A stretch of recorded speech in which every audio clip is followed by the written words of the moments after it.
মুসলিমরাও বলছে merry Christmas, তাই না? একজন মুসলিম যখন বলেছে মেরি ক্রিসমাস, তার মানে হচ্ছে সে স্বীকার করেছে, মন থেকে না করলেও মুখ থেকে বলেছে আল্লাহ পাক 25শে ডিসেম্বর সন্তান জন্ম দিয়েছেন। বুঝি না আমরা কি বলি, অথচ এই কথা যদি আসমান সমূহ শুনতো, পাহাড় শুনতো, রিয়্যাক্ট করার ক্ষমতা পেত, এখতিয়ার পেত, তারা নিজের অবস্থান থেকে সরে যেত।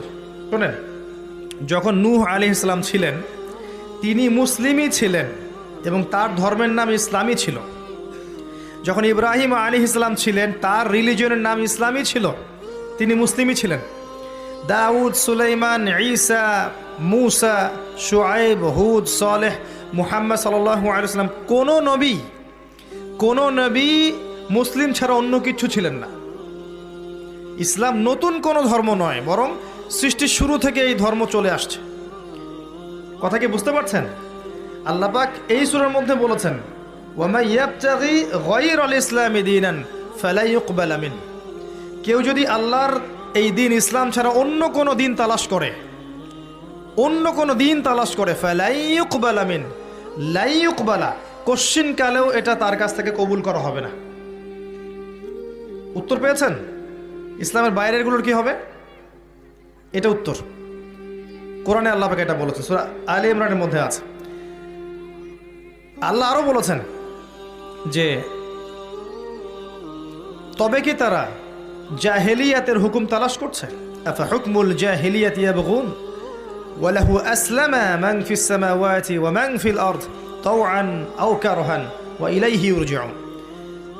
তারা কি আল্লাহর দিন ব্যতীত অন্য দিন তালাশ করছে, অথচ আল্লাহর সামনে আসমান জমিনের সবকিছু অলরেডি আত্মসমর্পণ করেছে এবং তার কাছে ফিরে যেতে হবে।